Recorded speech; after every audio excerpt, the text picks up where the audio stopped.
Բարև ձեզ, այսօր մեր տաղավարում է պատմական գիտությունների դոկտոր Հայկ Դեմոյանը։ Պարոն Դեմոյան, բարև ձեզ, շնորհակալ եմ մեր հրավերը ընդունելու համար։ Պարոն Դեմոյան, մինչ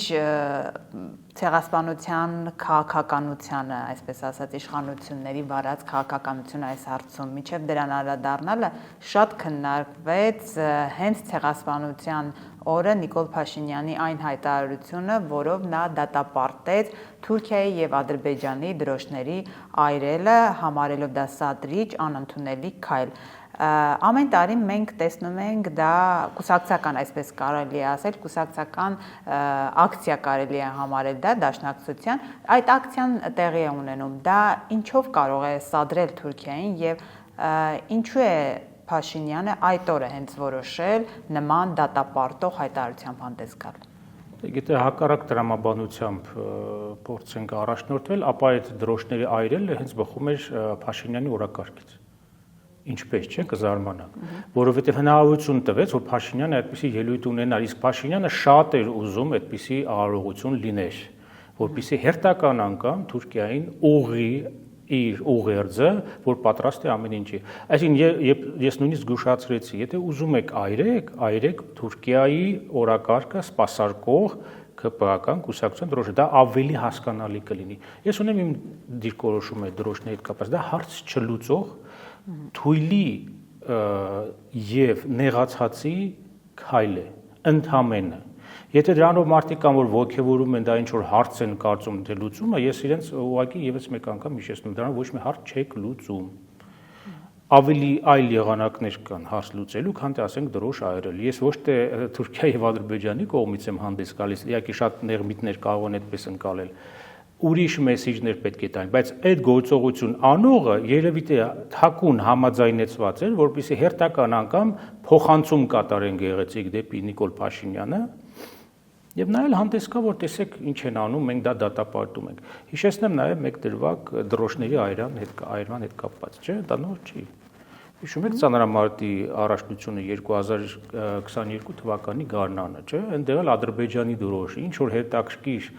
բռնկում տեղ ունեցավ, որը պետք է անմիջապես տեղի չունենա, բայց ամեն ինչ արդեն վառնյութով թաթախված է դրոշը, շատ արագ մեկ բանից, կրակայիրիչի այրվում է։ Նորից հնարավորություն տվեց, նոր չի, ես հիշեցնում եմ մեր քաղաքացիներին, որ այս սցենարը կրկնված է։ Հասկանալի է, պարոն Դեմոյան, որ դրոշ այրելով որևէ արդյունքին չենք հասնի, որևէ դիվանագիտական մեծ ձեռքբերում չենք ունենա, բայց ինչով է դա սադրիչ, այսինքն ինչով դա կարող է սադրել Թուրքիային, եթե այդպես է որակվում Փաշինյանի կողմից։ Ես չեմ ուզում Նիկոլ Փաշինյանի հանճարեղ ճակերտավոր մտքերը մեկնաբանել, դա շատ մեծ շքեղություն կլիներ իրեն համար, ուղղակի այդ հայտարարությունը պետք է համատեքստի մեջ տեղավորենք։ Համատեքստը շատ պարզ է։ Նիկոլ Փաշինյանը թիրախավորում է ամեն ինչ, ինչ որ մնայուն է եւ նույնիսկ այս վերջերս, իրենց կուսակիցներից մեկը, անհաջող բժիշկը Արսեն Թորոսյանը, այսպես կոչված ազգային, այսինքն այն որ ազգային է, դա պետք է նաև որակվի որպես այսպես կոչվածի։ Իսկ Նիկոլ Փաշինյանի գլխավոր օրակարգերից մեկը դա խարխլելն է հայոց ցեղասպանության մասին եղած մնայուն մեր պատկերացումները, թե ապրումների առումով, 4-5-րդ սերունդն է, ունի իր ապրումը, ունի իր ընկալումը, թե դրա գիտականությունը հարցականի տակ դնել, այն դեպքում, որ կան նույնիսկ թուրք գիտնականներ եւ ոչ մեկ, ոչ երկու, ոչ երեք, որոնք արդեն ընդունում են եւ գրում են որպես հայոց ցեղասպանության մասին, որպես պատմական փաստի։ Ոչ Նիկոլ Փաշինյանը իր թերուս կարգավիճակով փորձում է վերանայել բոլոր դրվագները, օրակարգ է բերում անտաղանդ հակագիտական ձևակերպումներ, որոնց չեն հակադարձում իր թիմակից պատմաբան նաև ցեղասպանագետները։ Ցեղասպանագետները, այսինքն ես ցեղասպանագետ եմ անվանում նրան, ովքեր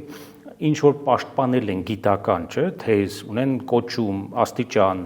գիտական աստիճան, տեխնացու պատմագիտության։ Դա Վլադիմիր Վարդանյանն է, որ նաև իրավական հարցերով է տեղյակ եւ թեմա է պաշտպանել, հոդվածներ ունի, մենագրություն եւ Արարատ Միրզոյանը, որ նույնպես պաշտպանել է, ստացել պատմագիտության տեխնացու, հայոց ցեղասպանության թանգարան ինստիտուտի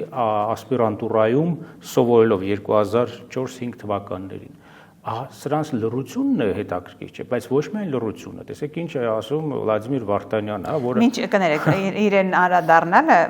կարող եք ընդհանուրի մեջ նաև իրեն էլ անդրադառնալ։ Տեսեք, քաղաքականության մասին հենց վերջին շրջանում շատ է խոսվում ընդդիմադիրների կողմից, որ այս իշխանությունը ցեղասպանության ուրացման քաղաքականություն է տանում, նույն Վլադիմիր Վարդանյանը եւ իշխանություններն ասում են ոչ, Հայաստանի որևէ քաղաքացի չի կարող ուրանալ ցեղասպանությունը, ավելին նրանք հիշեցնում են, որ կա քրեական հոդված ցեղասպանության ժխտման մասին, հիմա ինչպես հասկանանք, եթե ընդդիմությունը մեղադրում է ուրացման մեջ, իշխանությունը հակադարձում է, որ կա քրեական հոդված, ուրեմն ինչ քաղաքականություն է սա, եթե ուրացում չի, ժխտման համար էլ քրեական պատասխանատվություն կա, ինչ քաղաքականություն է։ Եթե հայերեն բառով անվանենք, դա կոչվում է փոխլրացման քաղաքականություն։ Իշխանությունները լրացնում են ընդդիմությունը լրացնում է իշխանությանը։ Բաց եմ միտքս, ինչ նկատի ունեմ։ Իհարկե քրեական օրենսգրքում կա հոդված, որը որքան էլ որ տարընթերցումներ լինի, Նիկոլ Փաշինյանի բոլոր հայտարարությունները, սկսած Արևմտյան Հայաստան հակազդելը, որ հակասահմանադրական է իդեպ հակասահմանադրական է, էս պահին գոնե, Արարատի հետ կապված դա սիմվոլիկ դաշտում դենք, բայց նրա հարցադրումները, որ եկեք ինչ պիտի հասկանանք, ինչու եղավ, ինչու 39 թվին չեղավ, 6 թվին եղավ, հակագիտականությունը մի կողմ, երկրի առաջին դեպքի մակարդակով, եթե դա նույնիսկ լիներ անուս մեկը, դա համարվում է հայոց ցեղասպանության որպես ծայրագուն հանցագործության, դեպս է արձանագրված նաև հանցագործության բնույթը, որպես ծանր հանցագործության, դրա հետևանքները եւ բնույթը հարաբերականացնելու եւ ավելի, այսպես ասած, թեթևացնելու փորձ է։ Դա մենք հավաքական անվանում ենք ժխտողականություն։ Սխալ եզրաբանություն է օգտագործում եւ իշխանությունը եւ ընդդիմությունը, ինչը նշանակում ուրացում։ Այո, բառերը շատ կարեւոր են այստեղ։ Քրեական օրենսգրքում ուրացում բառ, որքան գիտեմ, չկա, այնտեղ կա ժխտումը, նեգոսիանիզմը ֆրանսերեն ասած, negation-ը կամ denial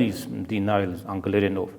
սա է հիմնական բառը։ Այն, որ Վլադիմիր Վարդանյանը իր ձևակերպում եմ բառացի, ինչ է ասում, ասում է Հայաստանի Հանրապետությունում չի եղել մեկը եւ չի եղել մեկը, որ լսենք մեկից, տեսնենք ասեց։ Տեսնենք բառը շատ կարևոր է այստեղ, որ ինչ որ չենք տեսել, որ որևէ մեկը ուրանա։ Ուրեմն նախ չեն տեսնում երևույթը, դա լսում են։ Դա պետք է ձայնային բան լինի, հա, կամ տեքստային։ Ուրեմն եթե այս դեպքում Նիկոլ Փաշինյանի պարագայում է, դա չենք տեսնում, դա լսել ենք արդեն, որ ժխտել է։ Հետո ուրացում չի, դա ժխտողականություն է կոչվում, դա ով գոնե Վլադիմիր Վարդանյանը պետք է քաջ գիտակցի հայերեն լեզվի տերմինաբանության կարևորը։ Դրա համար է կրկնակի մանիպուլյացիա ենք անում, որպեսզի փրկի շեֆի կաշին, այսպես ասած, հա։ Հիմա, եթե մենք ունենայինք իրոք արդարադատության համակարգ, գործող, այլ ոչ թե համակարգային կոռուպցիայի կցորդ,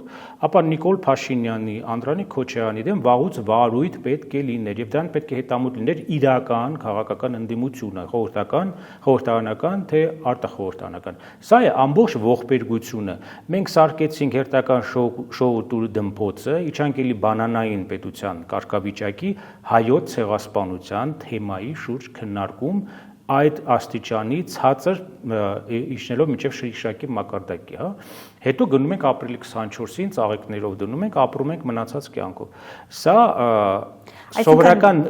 երևույթ չի։ Ճիշտ եմ հասկանում, երբ որ Նիկոլ Փաշինյանն ասում է դեռ պետք է հասկանանք ինչպես ինչու տեղի ունեցավ, այո, դա եմ ուզում հասկանալ։ Դա նշանակում է դա ժխտում է նա ցեղասպանության փաստը։ Շատ թյուր կարծիք կա, ոչ մասնագիտական։ Իհարկե դա հասկանալ, որ մասնագետը կարող է դա բացատրել, ինչի ես այս պահին անում եմ, չէ՞։ Սովորական քաղաքացին մասնագիտական գրականություն պետք չի որ կարդա, որտեղ դա իր առօրյան չի։ Ուրեմն ժխտողականության բազմաթիվ ձևեր կա։ Ժխտողականությունը հարգելի քաղաքացիներ, ընդդիմություն, իշխանություն, հա, կամ հակառակը, դա չի նշանակում ու կանգնել ասել եղել է թե չի եղել, դա պարզունակ ձևն է ընկալման։ Ժխտողականությունը այն չի, որ մեկը կանգնի, ասի հայոց ցեղասպանությունը տեղի չի ունեցել, հա։ Ժխտողականությունը, երբ որ դու կասկածի տակ ես դնում որևէ դրվագ, հետևանքը, որևէ ժամանակագրական հաջորդականություն, հա, ովքեր մեղավոր, հիմա վերջում կարող է այնպես ստացվի, որ մենք ենք մեղավոր, չէ՞, այդպիսի արձագանքները մենք արդեն լսեցինք, չէ՞։ Հələ մի հատ պետք է տեսնենք, որ գաղթ կազմակերպեցին եւ այլ։ Այս բառախաղը, որը հարաբերականացնում է, խարխլում է այն հիմնական սյուները, որի վրա դրված է պայքարը ժխտողականության դեմ, որի վրա դրված է անհերքելիությունը պատմականության, հայոց ցեղասպանության եւ որի վրա դրված է թուրքական կողմին հակադարձելու մեր բոլոր գործիքակազմը։ Սա ներքևից հիմքերից խարխլում է ներկա իշխանությունները։ Նպատակը դա հաջողանալն է,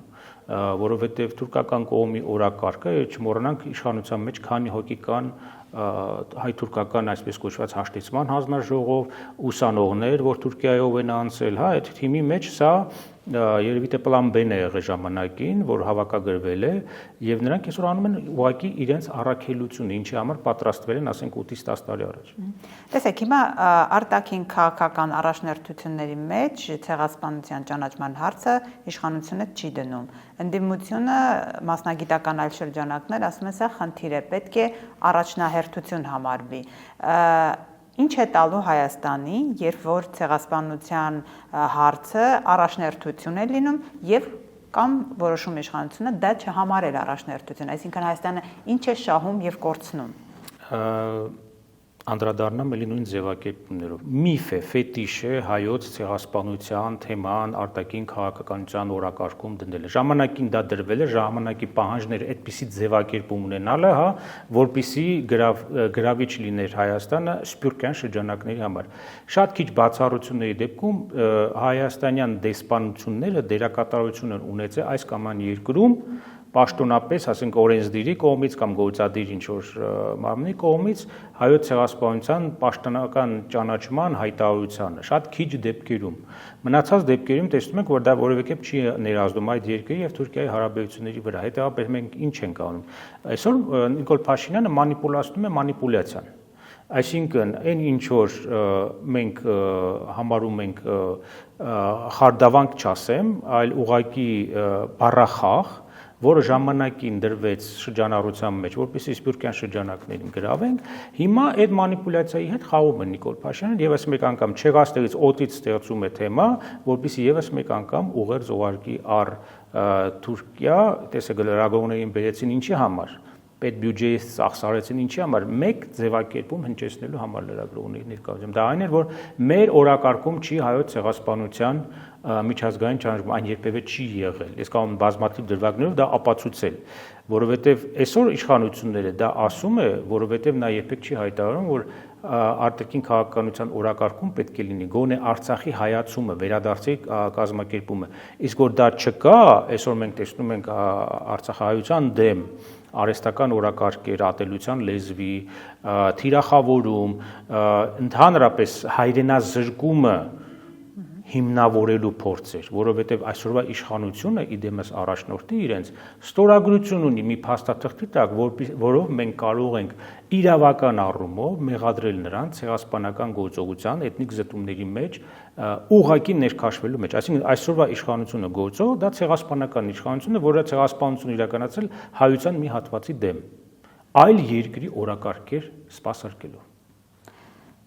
Թուրքիայի հետ հնարավոր է հարաբերություններ կառուցել, ինչին ձգտում է իշխանությունը, ցեղասպանության հարցի շուրջ չունենալով կոնսենսուս։ Ոչ, Թուրքիայի համար դա առաջնային չի։ Եթե նույնիսկ վերադարձնենք Թուրքիայի վրա ճնշումները, ասենք ամենամյա ուղերձները, չգիտեմ, հերթական, ասենք եւս 10 երկիր ճանաչեց դա, Թուրքիայի համար, հասկանում եք, այդ երկիրը բավական հզոր է իր քաշով եւ կարող է իրեն թույլ տալ մկան եւ կատվի խաղը Հայաստանի հետ։ Թուրքիայի համար կարող է մի փոքր պատուհան բացի, որ դու հումանիտար օգնություն ուղարկես, ուրախանաս, որ Թուրքիային օգնեցիր, բայց միաժամանակ ինքը քեզ խաղը, այդ խաղի կանոնները քեզ անցկացնում է Թուրքիայի ցեղասպանության, այսպես կոչված հուշարձանի մոտով,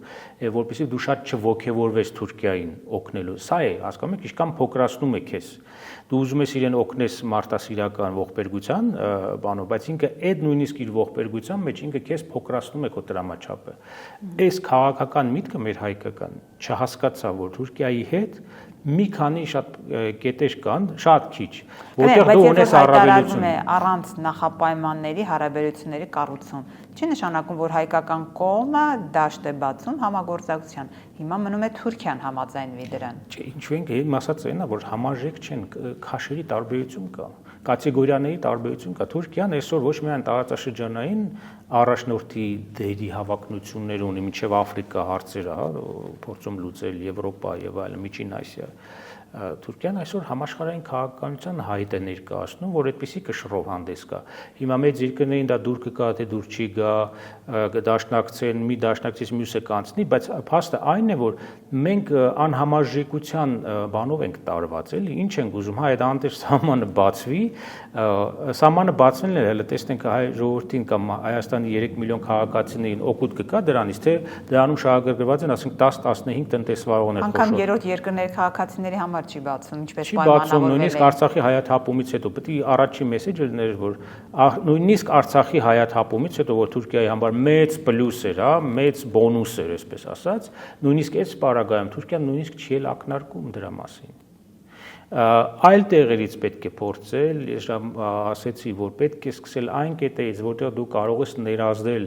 հասարակության վրա, թուրքական որոշում կայացնողների վրա եւ այլն, փորձել ճնշող մեխանիզմներ գտնել, ավելի խոշոր խաղացողների եւ այլն, ճիշտ ձևակերպումներ անել, բայց այդ նույնիսկ պոտենցիալ դաշնակիցները տեսնում են քո երկրի ներսում դու ինչ կարգի զիջումների ես գնում, ինչ կարգի խարդավանքներ, ինչ արհեստական օրակարգեր, անհարգալից վերաբերմունք քո քաղաքացիների նկատմամբ մանիպուլյացիաների ահռելի մի դաշտ, որը այլ նույնիսկ քրեստոմատիկ մարդկանց ուղարկեն տեսնեն, թե իշխանությունը ոնց կարող է ամենօրյա սկզբունքով ամենաստահակ ձևակերպումներն ու արհեստական օրակարգերը բերել սեփական ժողովրդին շահագործելու եւ թիրախավորելու համար։ Սա դաշտ է ուղղակի գալ տեսնել, որ չկա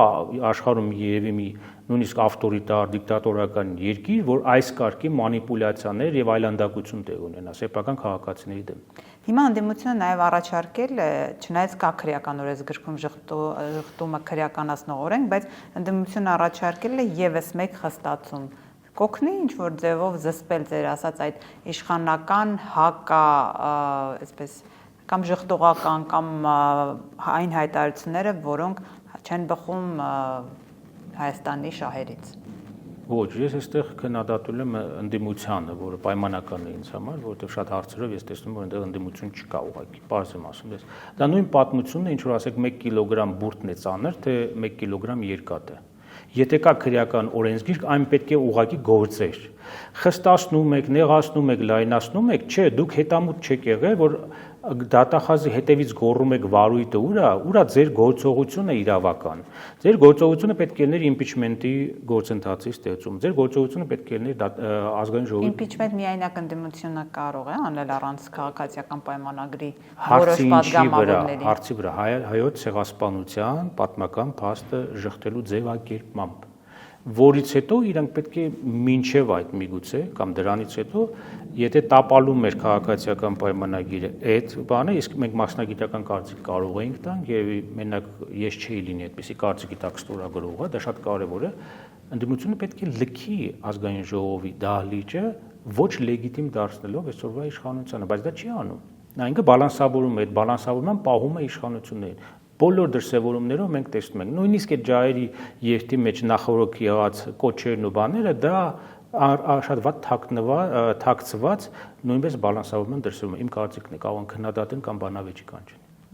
Չէ, պարզապես ընդդիմությունը ասում է, լավ, թողնենք գնանք ազգային ժողովից, impeachment-ել հայտարարենք, դա էլ է տապալվելու, քանի որ ձայները չի բավարարում, հետո ինչ է լինելու։ Երրորդ տարբերակ էլ կա։ Ինձ հրավիրում են ազգային ժողով եւ ես այնտեղ փաստեր եմ ներկայացնում հարուցված 3 քրեական գործերի շուրջ, որոնցով անցնում են իմ ցուցմունքներով անցնում են իշխանության մեջ գտնվող բարձրաստիճան մի քանի պաշտոնյաներ։ ցանկացած ընդդիմության համար հավատացեք,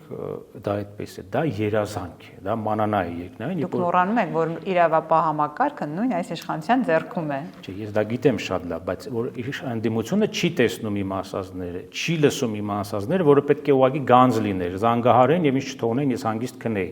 Գային գնային այդ քննիչին, որը կորցնում էր իմ ցուցմունքները, ասում էր կորելա ցուցմունքները։ Պարզեին 2004 թվականի գողության հանգամանքները, պարզեին 2007-ին իմ հայտարարության իման վրա հարուցված քրեական գործով ով է հարցաքննվել, ինչ է բովանդակությունը, չէ՞ որ մարդիկ պաշտոններ են զբաղեցնում, այսօր երկրի ճակատագրի վերաբերյալ որոշումներ են կայացնում։ Տեսնեն, այս մարդիկ արժանինքներ ունեն, իրոք գողության մեջ թաթախված են։ Ես եմ արդյոք շուտ խոսում, չնայած ուղղակի մեղադրանք չկա, ես միշտ ապահովության համար ասում եմ, որ եկեք բացահայտենք, տեսնենք, փարատենք մեր կասկածները։ Չնայած ասում եմ ձեզ, որ հենց այս պահվածքը եւ իշխանություններ, եւ ընդդիմության, եւ արտադատության համակարգի ավելի քիչ տեղ են թողնում, որովհետեւ մենք կասկած չունենանք առ այն, որ իրոք տեղ ունեցել կոնկրետ այդ մարդկանց կողմից հանցագործություն հայոց ցեղասպանության թանգարան ինստիտուտում։ Խոսքը միայն գրքերի գողության մասին չի։ Հիմա թանգարանի մասին, Պանդեմոնյան։ Տեսեք, արդեն հայտարարությունն է եղել, որ վերանորոգման նպատակով թանգարանը պետք է փակվի։ Դուք եւ որոշ էլի մտահոգ շրջանակներ կարծիք են հայտնում, որ հնարավոր է դիտավորյալ ձգձգվի այդ վերանորոգման շրջանը եւ թանգարանը երկար ժամանակ փակ մնա, օտարերկրյա հյուրերի արարողակարգով գիտենք, որ գնում են Ծիծեռնակաբերդ եւ նրանց այցը կայանա այնտեղ։ Այստեղ դուք ինչ մտահոգություններ ունեք եւ ինչ կասկածներ են, որ հիմք են տալիս պնդելու, որ իշխանությունը ուզում է փակել թանգարանը։ Ես հանրայնացրեցի մի կարծիք, որտեղ հղում տվեցի շատ տեղեկացված աղբյուրի, որը մոտ էր իշխանություններին, առայն, որ վերանորոգման պատրվակի տակ կարող է ունենալ երկու գործողություն։ Առաջինը հուշարձանի ջրահեռացման խնդիրները լուծելով, պատկերացրեք, այնտեղ ամեն ինչ տախտակամազներ կլինեն եւ այլն, կասեն, որ այս տեսքով մենք չենք կարող պետական արարողակարգով հյուրեր բերել բարձրաստիճան այստեղ, դա կտարվի այլ տեղ, Ծիծեռնակաբերդը դուրս կգա օրակարգից, եւ երկրորդը վերանորոգման պատրվակի տակ երկարաժամկետ գործողություն կիրականացվի այնտեղ, այսինքն թանգարանը ամբողջությամբ ցուցադրական մասը, կարող է գիտական, գիտահետազոտական մասը աշխատի, բայց ցուցադրական մասը, բուն ցուցադրությունը հնարավոր է անժամկետ փակվի։ Եվ վերջի իր հարցազրույցի մեջ ապրիլի 21-ին Էդիտա Գզոյանը, որ ներկայում է տնօրենն է, կրկին Փաշինյանի որոշմամբ ստեղծված հոգաբարձուների խորհրդի անդամների կողմից ընտրված, այդ թվում Վլադիմիր Վարդանյանը, այդ թվում Հարություն Մարությանը եւ այլն։ Ոչ ավելի ոչ պակաս Էդիտա Գզոյանը ասաց, որ ինքը չի տիրապետում ժամկետներին եւ չի կարող ասել, թե շինարարը երբ կավարտի, մեջբերում էր։ Ուրեմն այստեղ մեր կասկածները ոչ միայն չփարատվեցին, այլ ուղղակի մենք ավելի մոտ ենք այն հաստատագրմանը, որ իրոք այդպիսի ծրագիր կա։ Իսկ որ դա կարող է տեղ ունենալ, բավական է հետևել Փաշինյանի հայտարարություններին եւ դրանց բովանդակությանը։ Այսինքն դուք կարծում եք, որ նպատակ ունի իշխանությունը մեկընդմիշտ փակել թանգարանը։ Ես չեմ ուզում այդ հարցին պատասխանել այո կամ ոչով։ Ես ուղղակի հղումներ տվեցի Նիկոլ Փաշինյանի հայտարարությունների տրամաբանությանը, այդ հայտարարությունները մեղմացնելու իր ցեղասպանագետ թիմակիցների հայտարարություններին, անտրամաբանական եւ անհիմն։ Այսինքն այդ շարքի մեջ տրամաբանական է բոլոր ուղերձները Թուրքիային, չգիտեմ, գիրք գրկելուց Էրդողանի,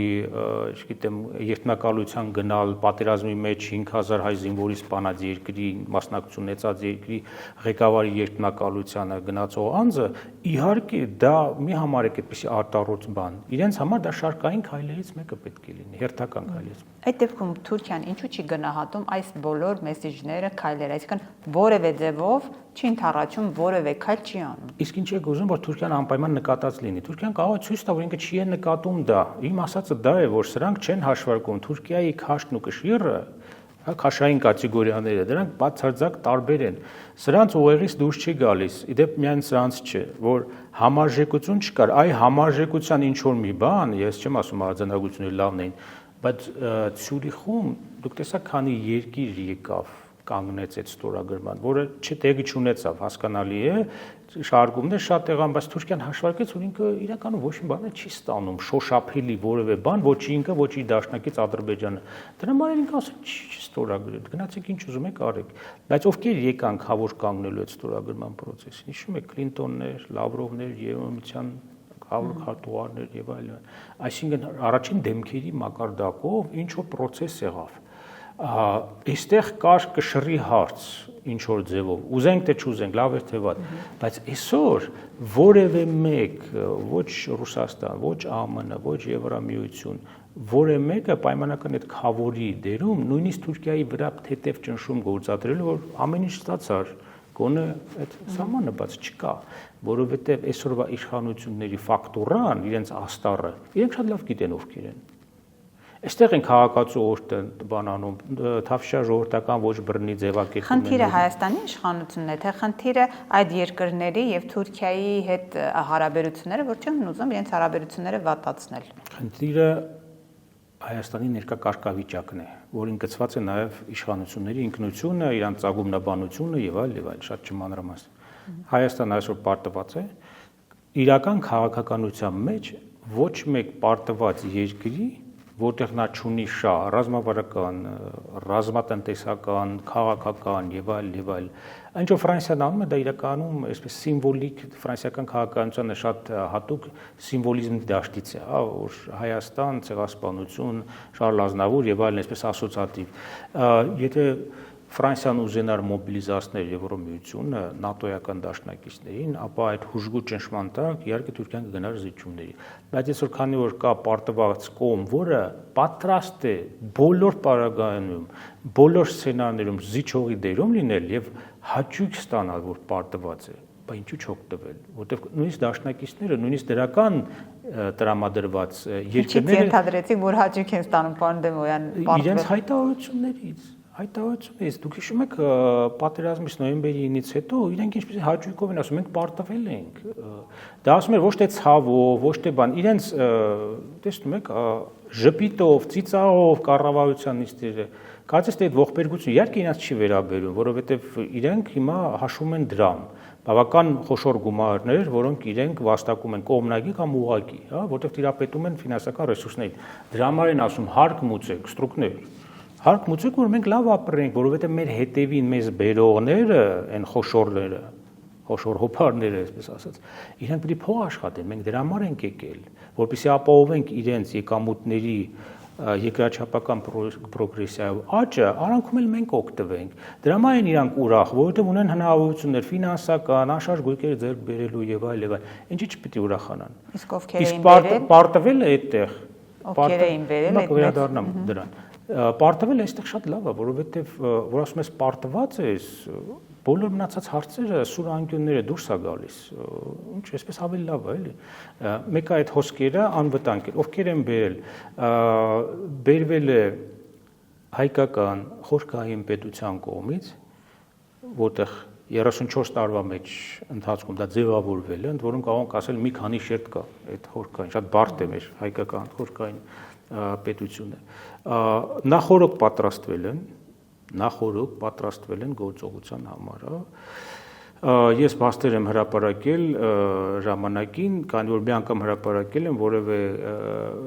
բան չկա որ երկրորդ անգամ չհրապարակեմ այո բարձրաստիճան պաշտոնյաները Հայաստանի Հանրապետությունում մինչև 2018 թվականը